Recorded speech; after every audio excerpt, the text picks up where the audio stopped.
Andrew Huberman says to get morning sunlight, delay caffeine 90 minutes, do cold exposure, do exercise, meditate, all before 9 a.m. And if you're an entrepreneur with calls starting at 9 a.m., this routine is setting you up to fail. Now, I respect Huberman's work. The science is solid, but his protocols are built for a neuroscientist with a lab schedule, a research team, and zero Slack notifications. When I see entrepreneurs try to copy his routine, the same thing happens every time. They add stress instead of removing it. Their mornings become longer and more complicated, and the one thing that actually matters for their performance, they skip it entirely because they ran out of time following Huberman's 14-step morning routine. So I'm going to show you the 3 specific things from Huberman's routine that break down for entrepreneurs and what you can do instead. And this isn't theory. I've tested both versions of this across hundreds of clients of mine. And I know exactly which parts work and which parts don't when you have calls at 9 a.m. and a business to run. By the way, I put the adapted version of this into a free guide called the Entrepreneur Morning Protocol. It's essentially the simplified version of everything I'm about to show you. So link is in the description. So the first problem here is that Huberman's routine takes about 2 hours to complete. Sunlight, cold plunge, exercise, delayed caffeine, meditating, journaling, and all that stuff is all great in isolation. And here's what happens when an entrepreneur tries to implement this. They wake up at 7 a.m. and now they've got 2 hours to complete the 2-hour-long morning routine from Huberman and prepare for their call at 9 a.m. The math doesn't make sense. It doesn't fit. So they either rush through it and get minimal benefits from it, or they wake up at 5 a.m. to fit everything in, which means they're either sleeping less or that they're in complete monk mode and they have no social life. Which, by the way, sleep is one of the key things Huberman talks about and says matters the most. Now, what I personally tell my clients that you need is 3 main things: sunlight, movement, and delayed caffeine. It takes about 20, maybe 30 minutes, and everything else, if you can do, is a bonus. Those 3 things are essentially the 80% of the benefits. Now, the remaining 20%, cold plunge, meditation, journaling, and all that stuff, you add when you do have the extra bandwidth and not when you're actually forcing it in the expense of sleep or extra stress. The second thing is the caffeine timing trap. Huberman says to delay your coffee for 90 to 120 minutes after you wake up. And the science behind this makes sense. You need to essentially let your system clear up the residual adenosine. Otherwise, if you drink coffee before that, you'll perhaps get the afternoon crash. But here's the problem. When an entrepreneur who wakes up at 7 and has calls at 9, they can drink coffee until 8:30 or 9. But these first 90 minutes of the day is when they need to be on, because they've got like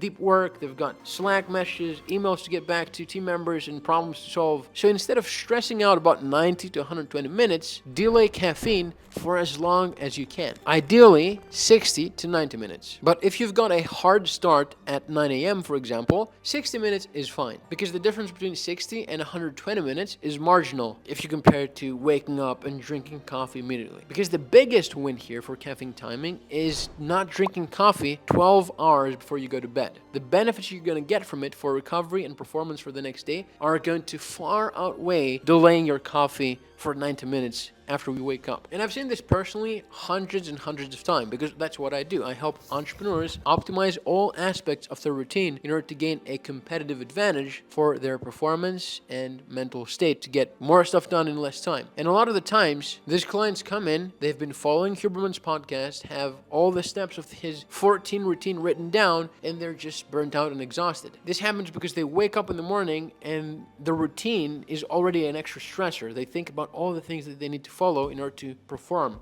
So it becomes sort of like a crutch that you need to do all those things in order to actually show up and perform in your work. And a lot of times, if they missed one of those parts of the routine, they kind of feel that self-fulfilling prophecy, because you feel like you need to do those things to perform. So if you miss one of those secrets to the recipe, you feel like you've wasted your day. But when we've simplified to the 3 things that matter the most, which is sunlight, movement, and delaying caffeine, their compliance to the protocols went from 30% to 90%, which means higher energy, better focus, better drive, and better, higher work output when you actually need to perform in the business. Consistency for you as an entrepreneur beats complexity all the time. Huberman can afford complexity, you can't. It's not your full-time job. Now, with Huberman's protocols, there is one factor that a lot of people don't take into consideration, and that is the missing piece, stress context. You see, Huberman's protocols assume a certain level of baseline of stress, and an entrepreneur's baseline of stress is completely different from a neuroscientist's baseline of stress. A neuroscientist's type of stress is grant deadlines, peer review, lab management, which means it's predictable and low urgency. An entrepreneur's stress, on the other hand, is revenue uncertainty, team fires, client escalations, 15 Slack channels, decisions every 20 minutes, which means it's unpredictable, constant, and high stakes. So when your cortisol is already chronically elevated from running a business, adding extra stressors to that morning, such as a cold plunge or a long workout,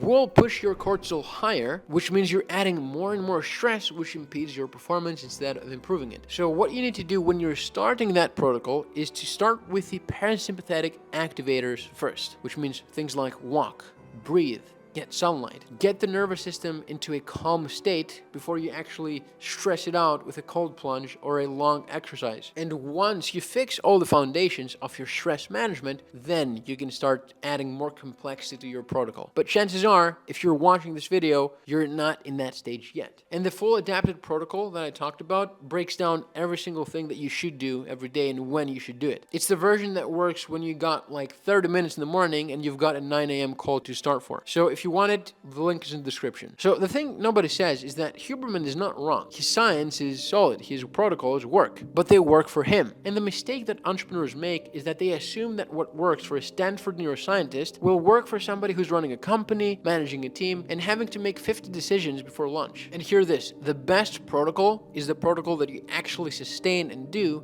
every single day. And for most entrepreneurs, that means something simple, short, and adapted to the reality of your schedule. So take the best of what Huberman teaches. As I said, the science is more than real, but you need to adapt it. Sunlight, movement, and delayed caffeine. That should be your morning. Everything else becomes a bonus, not a requirement.